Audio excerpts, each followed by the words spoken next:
Kalau bicara KUHP sendiri, sebetulnya para ahli hukum, ahli sejarah sudah harus memahami bahwa itu produk jajahan, ya, produk kolonial yang memang pemberlakuan KUHP itu berbeda dengan KUHP yang ada di negara Belanda sendiri. Jadi itu dipergunakan di negara-negara jajahan. Oleh karena itu mestinya kemerdekaan kita yang sudah lama, kita sudah harus mempersiapkan diri dengan kitab undang-undang hukum pidana yang dibuat sendiri oleh tentu para ahli hukum dari negara kita.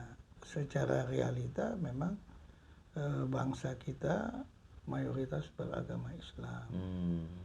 Jadi sepanjang pengetahuan saya secara pribadi, tidak ada hukum yang lebih baik kecuali hukum Islam. Kalau bicara perubahan, katakanlah perubahan hukum dalam hal ini adalah KUHP, dan kalau ada orang yang menyerukan berubahnya ke arah Islam, berarti secara konstitusi, secara hukum itu sebenarnya dijamin ya? Dijamin, kan undang-undang dasarnya kan ada pasal 29 ya, kebebasan seseorang untuk memeluk agamanya, ya. Itu hak yang dijamin oleh konstitusi.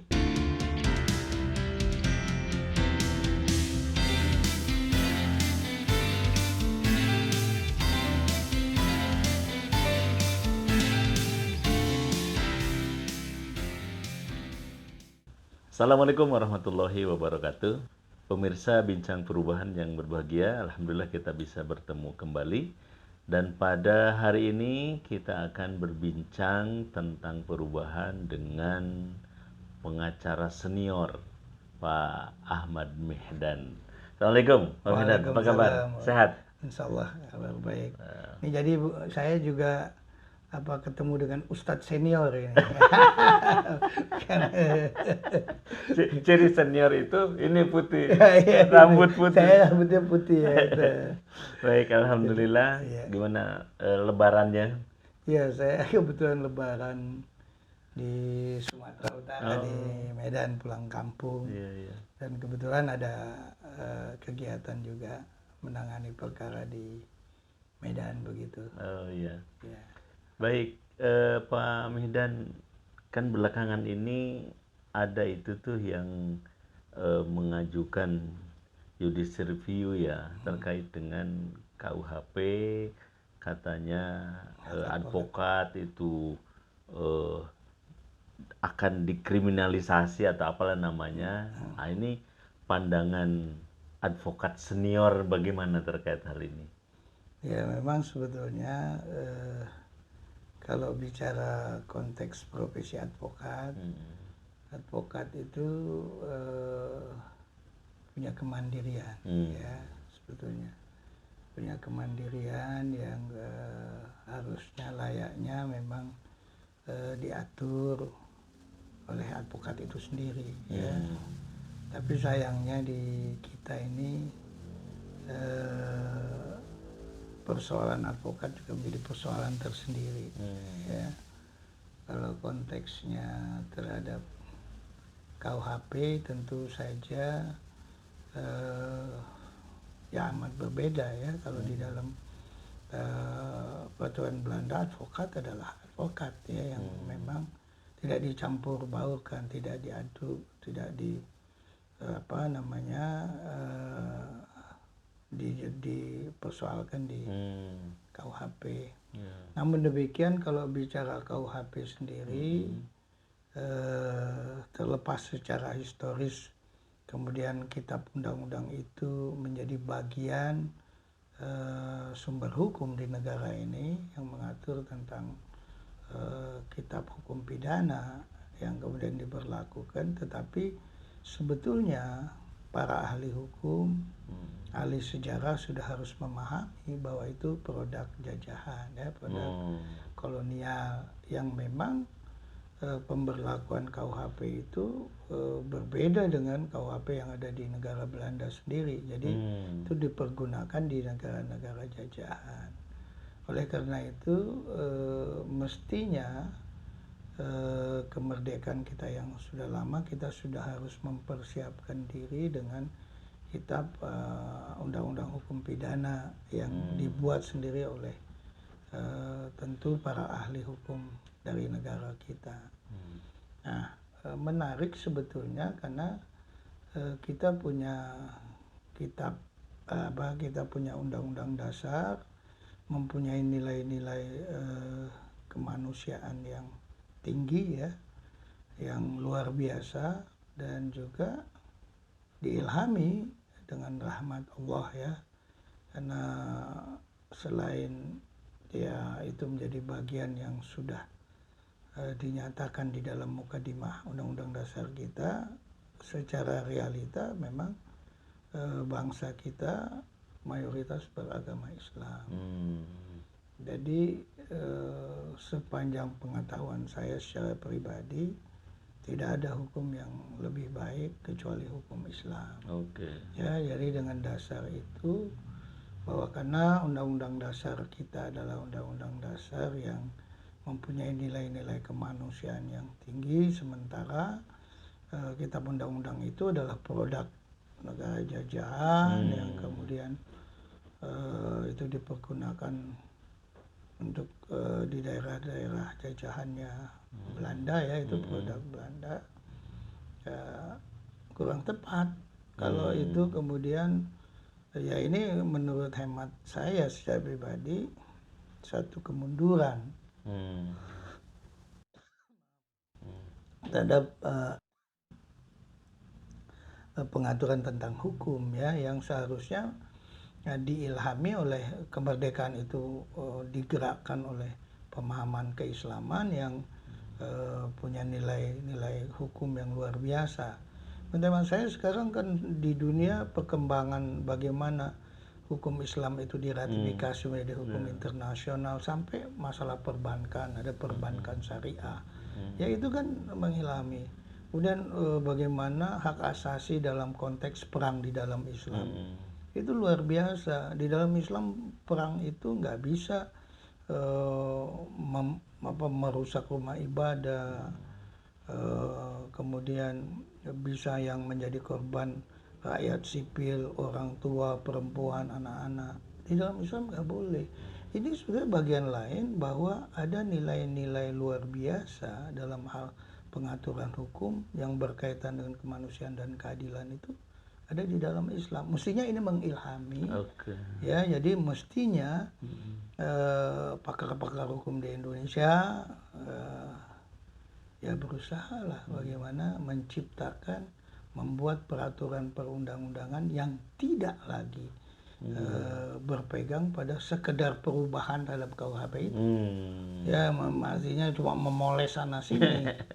Ya, buat aja yang mempunyai landasan. Kita ada undang-undang dasar yang luar biasa, dari sana kita berangkat. Jadi karena KUHP itu dasarnya memang katanya ada yang mengatakan 80% itu dari Belanda, itu diterapkan untuk negara jajahan. Dan kalau diterapkan sekarang mestinya kan tidak kompatibel lagi. Iya, bukan hanya 80% menurut hemat saya, karena itu produk Belanda, iya.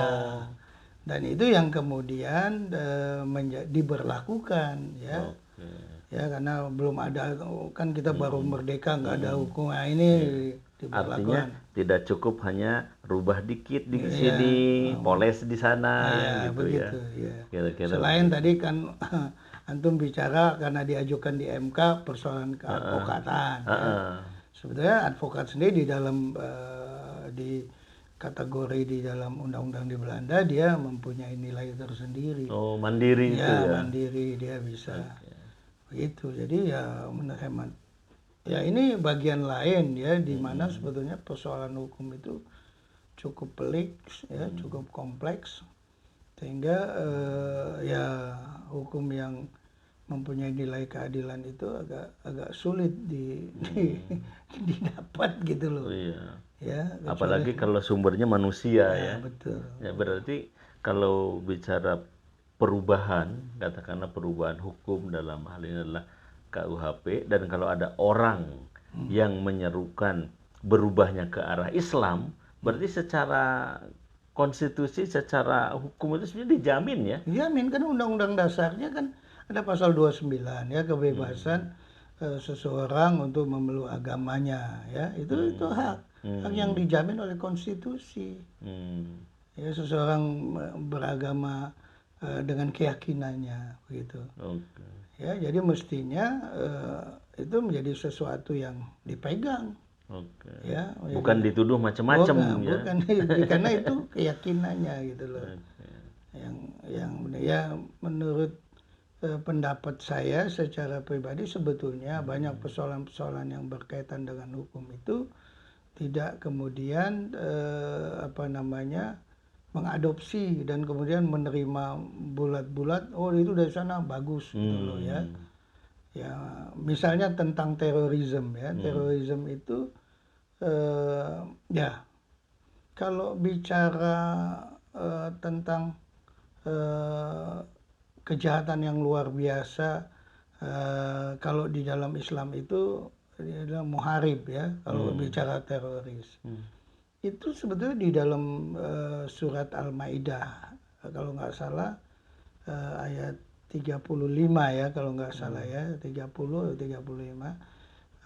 Barang siapa memusuhi Allah, memusuhi Rasul, memusuhi Allah, memusuhi Rasul, membuat kerusakan di muka bumi, maka dia diberikan sanksi, dibuang ke satu pulau atau dia dibunuh ya, dipotong salib secara bersilang. Di sini ada hal yang menarik. Jadi orang yang memusuhi Allah, memusuhi Rasul ya, karena Allah itu luar biasa Maha Esa, kemudian Rasul-Rasul itu memberikan pencerahan ya, petunjuk tentang kehidupan yang baik, pola hidup yang baik. Kalau itu dimusuhi dan dia membuat kerusakan di muka bumi, dia dihukum. Nah ini bagian lain, kalau membuat kerusakan dalam artian yang luar biasa, kerusakan menurut saya totalitas. Jadi kerusakannya apa? Bisa kerusakan moral, kerusakan ekonomi, kerusakan alam, lingkungan. Itu masuk kategori terorisme. Dan itu sudah ada ya kurang lebih kalau perhitungan saya di tahun Masehinya adalah sekitar 633-an karena Rasulullah tuh Nabi Muhammad itu kan usia 40 dia dapat wahyu kenabian ya. Kemudian wahyunya itu Al-Qur'an ya. Al-Qur'an itu beliau lahir Nabi kita ini lahir tahun 571 Masehi. Usia kenabian 40 berarti 611. Kemudian Al-Qur'an itu sempurna, sudah diturunkan semua termasuk surat Al-Maidah tadi. Itu 22 tahun. 23 tahun lah ya, artinya sekitar 633. 633-34 sudah ada aturan tadi gitu loh. Sedangkan bicara masalah terorisme itu baru dikenal setelah Revolusi Perancis. Ya, anti kemampanan. Ya, di literatur barat kita tahu bahwa terorisme itu ya setelah Revolusi Perancis. Itu tahunnya udah tahun udah tahun 1000-an lebih. Dan ya, itu pun ditujukan ke Islam ya. War on terorisme itu war on Islam. Nah ini fakta bicara berkaitan dengan bahwa hukum itu sedemikian rupa. Jadi kalau bicara teroris kan lebih pada bagaimana merusak merusak fasilitas negara ya, lebih pada masalah-masalah fisik. Tapi Islam mengatur lebih jauh dari itu. Lebih jauh dari itu. Ya, jadi merusak sistem negara, fasilitas negara, membuat kerusakan moral, bahkan membuat kerusakan ekonomi. Koruptor itu kan merusak sistem ekonomi. Termasuk negara yang merusak kehidupan masyarakatnya. Itu kan ada state terrorism itu. Oleh karena itu sebetulnya jauh ya, lebih luar biasa bagaimana ajaran Islam itu mengilhami hukum yang luar biasa, adil. Artinya di samping Islam itu tentu merupakan wahyu dari Allah, zat yang maha adil, pasti menghasilkan keadilan, dan sejarah pun membuktikan Betul. bahwa Islam itu sudah diterapkan dengan menghasilkan berbagai macam keadilan. Karenanya kita sebagai orang Islam tidak perlu Ragu. ragu, apalagi takut apalagi untuk takut. menyuarakan. Bagaimana orang Yahudi misalnya begitu bangga dengan hukum Islam ketika dia kehilangan diadili soal mencuri baju perangnya Ali. Oke. Itu kan Ya, sesuatu yang luar membuktikan biasa. bahwa hukum itu mempunyai nilai pembuktian di dalam hukum Islam itu luar biasa. Nilai pembuktian Bukan hanya karena itu punyanya Ali, tapi betul-betul akhirnya dia masuk Islam karena seperti itu. dan adil untuk bukan hanya untuk penguasa tapi juga untuk rakyatnya. Adil bukan hanya untuk muslim tapi juga untuk non muslim. Jadi sangat luar biasa. Iya. Oke. Ada yang menarik juga tentang kisah perebutan anak oleh kedua orang tua ya. Ya, ya. Di mana kemudian hakimnya menanyakan pada salah satu, ini bagaimana nih, ini anak kamu apa anak dia gitu loh. Yang satu ibu bilang, ya ini anak saya. Kalau gitu kita belah aja bagi dua gitu lah. Tentu seorang hakim yang bijak dan tahu, nggak ada seorang ibu yang kemudian kalau itu anaknya rela dibagi dua. Hanya yang bukan ibunya lah yang rela anaknya dibagi dua. Itu diputuskan. Anak itu diberikan kepada yang nggak rela kalau anak itu harus dibagi dua. Oke, baik. Pesannya adalah kita jangan ragu untuk menyuarakan tegaknya hukum Allah Subhanahu wa Ta'ala. Terakhir, Pak Mihdan, mungkin ada pesan yang ingin disampaikan untuk kaum muslimin secara umum terkait dengan perubahan ke arah yang lebih baik terkait dengan penegakan Islam ini. Ya, menurut hemat saya, yang saya tahu bahwa di dalam Islam itu ada semacam pesan, ya itu pesan hadis ya barangkali. Rasulullah menyatakan bahwa sebaiknya hari ini adalah hari yang lebih baik dari hari kemarin. Kalau hari ini sama dengan hari kemarin, maka kita dalam kerugian. Kalau hari ini lebih buruk dari hari kemarin, celaka. Artinya bahwa Islam sudah memberikan motivasi di dalam hidup. Bahwa Islam itu menganjurkan perubahan yang lebih baik. Ya. Apalagi kita saat ini sebentar lagi akan menghadapi pemilihan pemilihan presiden ya, dalam konteks perpolitikan. Karena perubahan itu juga merupakan aspek kehidupan yang luas ya, bagaimana mengatur negara ini dengan baik, siapa pimpinan-pimpinan yang dipercaya, itu kan sudah ada guidance-nya. Maka jangan lupa bahwa perubahan harus terus dilakukan. Ini merupakan ajaran Islam. Maka kita harus menyiapkan diri untuk perubahan itu sendiri. Oke. Ya. Menyiapkan diri untuk perubahan, baik merubah orangnya maupun merubah hukumnya tadi itu. Selalu gitu. Baik, terima kasih Pak Mihdan. Ustaz. Mudah-mudahan Ustaz Rahmat Kurnia yang senior. Meskipun perbincangan kita terbatas ringkas tapi insya Allah banyak manfaat. Mudah-mudahan. Makasih banyak. Sama-sama. Baik, pemirsa Bincang Perubahan yang berbahagia, alhamdulillah kita sudah berbincang-bincang tentang perubahan. Dengan bukan hanya perubahan hukum ya. Iya. Perubahan kehidupan secara menyeluruh. Iya. Baik, perbincangan kita dengan advokat dan pengacara senior nih Pak Ahmad. Ada pesan lain gitu. Ada pesan saya karena ini masih suasana Lebaran. Jadi mohon maaf lahir dan batin. Ya, taqabbalallahu minna wa minkum. Minna wa minkum taqabbal ya karim. Dan mudah-mudahan kita semua dalam keadaan sehat. Amin. Dan mudah-mudahan kita juga bisa bertemu di Ramadan yang berikutnya Amin. dengan amal ibadah yang lebih sempurna. Amin. Amin. Amin. Amin. Amin. Baik, itu kata penutup di sesi ini.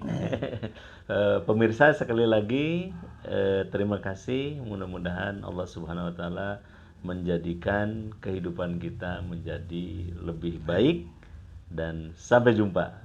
Assalamualaikum warahmatullahi wabarakatuh. Waalaikumsalam.